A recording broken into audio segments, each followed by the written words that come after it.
حضرت ابراہیم علیہ السلام نے گھر کے اندر سے فرمایا نہیں کرنے دوں گا، گھر کے اندر بھی ٹکرائے، فرمایا تم جو بھی ہو پاش پاش کیا چچا کے اصولوں کو، اور باہر جب نکلے تو صرف علاقے کے چیئرمین سے نہیں ٹکرائے، ایم پی ایم این اے وزیر مشیر سے نہیں ٹکرائے، سپر پاور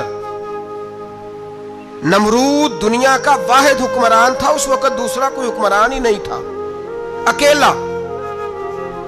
اکیلے حکمران سے جا کر ٹکرائے، کوئی ساتھ فوج نہیں تھی، کوئی ساتھ ان کے طاقت بظاہر دنیا داری کی کوئی نہیں تھی، پر حضرت ابراہیم جا کے ٹکرائے، اور میرے رسول پاک صلی اللہ علیہ وسلم نے سند بیان کی، فرمایا افضل الجہاد کلمۃ الحق عند سلطان الجابر، فرمایا سب سے افضل جہاد یہ ہے کہ تو ظالم بادشاہ کے سامنے کھڑے ہو کے حق بات بیان کر دے، یہ سب سے بڑا جہاد ہے، یہ سب سے افضل الجہاد کلمۃ الحق عند سلطان الجابر، سب سے بڑا جہاد۔ حضرت ابراہیم کھڑے ہو گئے، سپر پاور سے ٹکرائے۔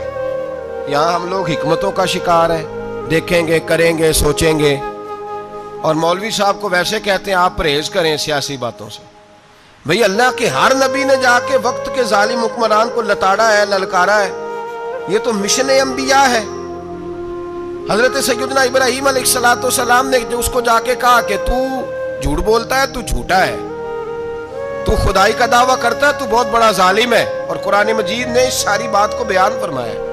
حضرت ابراہیم علیہ السلام سے کہنے لگا میں رب ہوں، تو آپ نے فرمایا میرا رب تو وہ ہے جو زندہ کرتا اور مارتا ہے، تو پھر آپ حق بات بیان کریں گے تو اللہ مارے گا کہ بندہ مارے گا؟ کچھ بھی نہیں ہوتا، کیونکہ زندگی موت کس کے ہاتھ میں ہے؟ اللہ کے ہاتھ میں، زندگی موت اللہ، کچھ بھی نہیں ہوتا۔ انسان صحیح سمت کا تعین کرے اور صحیح چلے۔ حضرت علی شیر خدا سے کسی نے کہا تھا کہ آپ کے بڑی دشمنی ہے، کوئی محافظ رکھ لیں، آپ فرمانے لگے موت خود بہت بڑی محافظ ہے، وقت سے پہلے آتی ہی نہیں، بڑی محافظ ہے، وقت سے پہلے۔ علامہ نورانی رحمت اللہ تعالیٰ علیہ کراچی جیسے شہر میں رہا کرتے تھے، جہاں گام گام پہ خطرہ تھا، لوگوں نے کہا حضرت اتنے بڑے لیڈر ہو، آپ کی جماعت کی 62 سیٹیں ہوئی قومی اسمبلی میں، ایک ایسا وقت بھی آیا تو کوئی ایک آدمی بندوق والا، آپ فرمانے لگے مجھے ضرورت ہی نہیں، اس لیے کہ جس خدا رسول کے لیے میں نکلا ہوں وہ خود ہی حفاظت کرنے والے ہیں، ضرورت نہیں ان چیزوں۔ تو بھائی حضرت ابراہیم ٹکرائے، اور آپ کا انداز کیا ہے؟ جا کے کہا کہ تو نہیں، خدا وہ ہے جو زندہ کرتا، اور اس نے ایک بیوقوفوں جیسی دلیل دی۔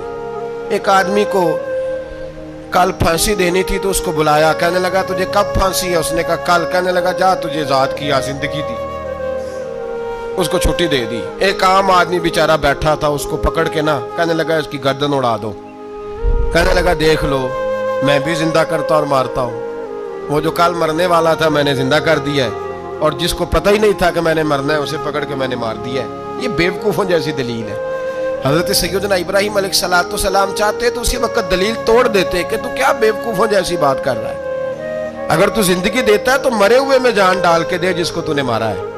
لیکن حضرت ابراہیم نے دیکھا کہ بیوقوف ہے، بیوقوفوں سے بحث نہیں ہوتی، دلیل بدل لی جاتی ہے، ان کی عقل کے مطابق بات کی جاتی ہے۔ حضرت ابراہیم فرمانے لگے میرا رب وہ ہے جو سورج مشرق سے نکالتا ہے اور مغرب میں غروب کرتا ہے، تو اگر رب ہے تو تو مغرب سے نکال کے مشرق میں غروب کر۔ فبہت الذی کفر، کافر لاجواب ہو گیا، اس کے پاس اس چیز کا کوئی جواب نہیں تھا۔ علامہ اسماعیل حقی نے خوبصورت فقرہ لکھا ہے، خوبصورت جان ڈال دی ایک جملہ کہہ کے۔ حضرت سیدنا علامہ اسماعیل حقی رحمت اللہ علیہ فرمانے لگے چونکہ نمرود بیوقوفوں جیسی باتیں کر رہا تھا، اگر وہ یہ کہہ دیتا نا کہ میں سورج کو نکالتا ہوں مشرق سے، میں غروب کرتا ہوں معاذ اللہ مغرب میں میں نکالتا ہوں، تو آپ اپنے رب سے کہیے کہ وہ مغرب سے نکال کے مشرق میں غروب کرے۔ علامہ اسماعیل حقی فرماتے ہیں رب کریم کی آواز قدرت تھی، مالک حضرت ابراہیم علیہ السلام کے اس، اگر وہ کہہ دیتا اور حضرت ابراہیم دعا کر دیتے تو رب کریم نے فرشتوں کو تیار بٹھایا ہوا تھا، فرمایا اگر یہ کہہ دے میرے خلیل سے کہ سورج مغرب سے نکال کے مشرق میں غروب کرنا ہے تو تیار رہنا، جس طرح خلیل کہیں گے ویسے ہی کر دیں گے۔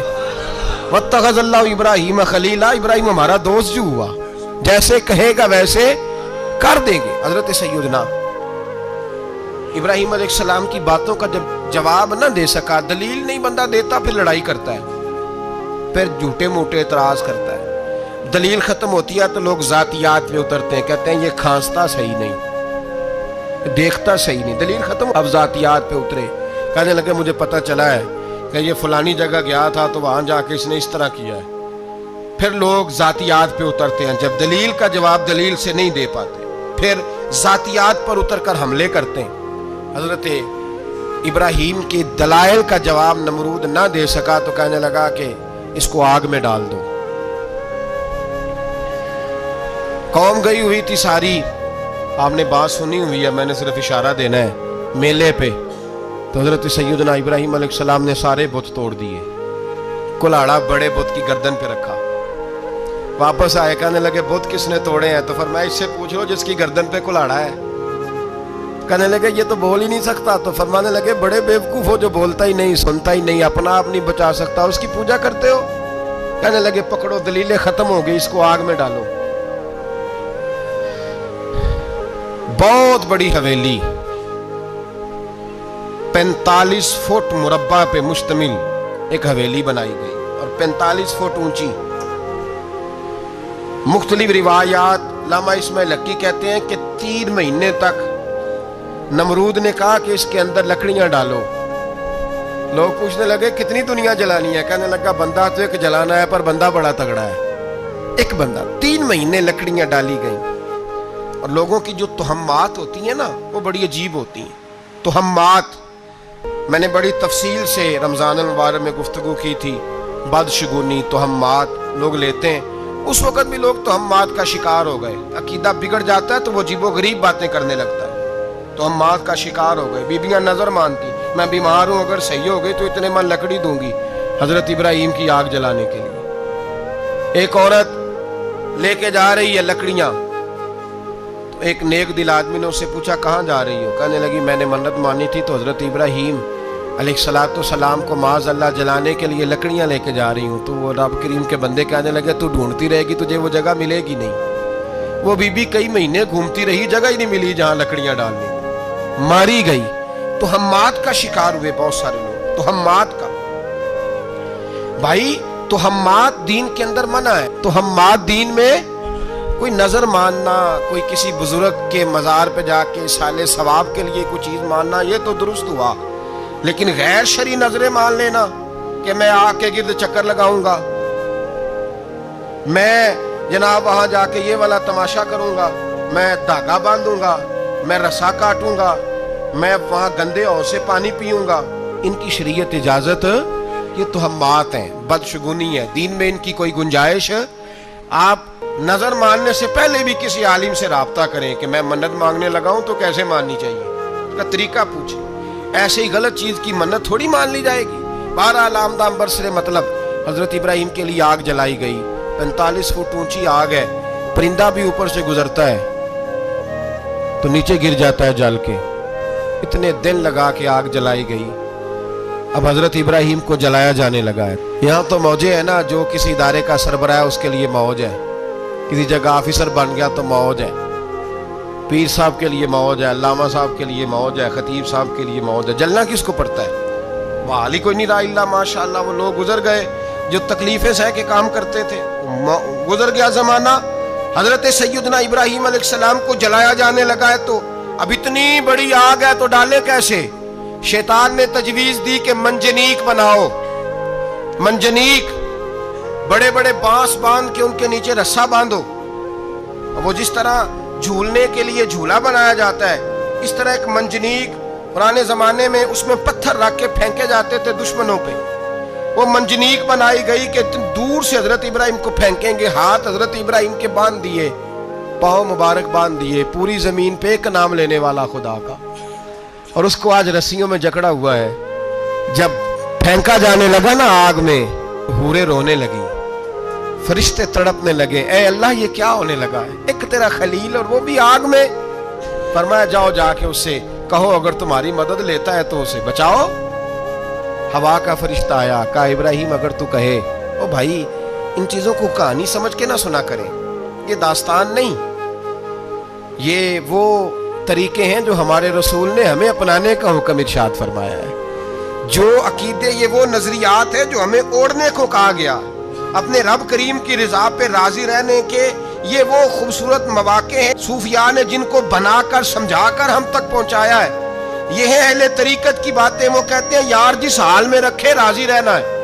حضرت ابراہیم علیہ السلام کو پھینکا جا رہا ہے، فرشتہ آیا، اے اللہ کے خلیل اگر حکم دو تو اتنی ہوا چلاؤں کہ نمرودی جل جائیں سارے، آگ ان پہ پھینک دی جائے۔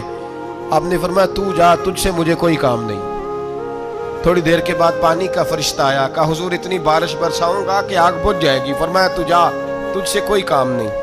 اب جب منجنیق میں رکھ دیے گئے، آگ میں جانے کا لمحہ ہے، تیاری ہے، حضرت جبریل امین حاضر خدمت ہوئے، کہا ابراہیم کوئی حاجت؟ فرمایا تجھ سے کوئی نہیں۔ کہا چلو مجھ سے نہیں تو رب کریم سے ہی بات کر لو، مجھے پتا ہے میں چھوٹا ہوں، آپ مجھ سے مدد کیوں لوگے، رب کریم سے ہی بات کر لیں۔ تو حضرت ابراہیم کہنے لگے جبریل یہ بتا، رب کو نہیں پتا اس کا خلیل کس حال میں ہے؟ اسے نہیں پتا میں کس حال میں ہوں، میرے ہاتھ بندے ہیں، پیر بندے ہیں آگ میں، اسے نہیں پتا؟ بتایا تو اسے جاتا ہے جس سے خبر نہ ہو، تو اگر اسے پتا ہے تو اگر وہ جلانے پہ راضی ہے تو میں بھی جلنے کو تیار ہوں، میں تیار ہوں، اسے کہو ٹھیک ہے۔ حضرت سیدنا ابراہیم علیہ السلام کو منجنیق میں ڈال کے جو پھینکا آگ میں، یا نار کونی بردم و سلامن علی ابراہیم، اللہ نے فرمایا اے آگ میرے ابراہیم پہ ٹھنڈی بھی ہو جا اور سلامتی والی بھی ہو جا۔ حضرت ابراہیم کو دو فرشتوں نے بٹھا دیا زمین پہ، پھول کھلے ہیں، کونپلیں مہک رہی ہیں، کلیاں خوشبو دے رہی ہیں۔ حضرت ابراہیم نے سر سجدے میں رکھ دیا، سبحان اللہ والحمد للہ ولا الہ الا اللہ واللہ اکبر۔ حضرت ابراہیم اللہ کی تسبیح پڑھنے لگے، رب کریم کا شکر بجا لانے لگے۔ تو دوستو آج کے لیے بس اتنا ہی۔ اگر آپ کو ویڈیو پسند آیا ہو تو ویڈیو کو ایک لائک اور چینل کو سبسکرائب کرنا مت بھولنا۔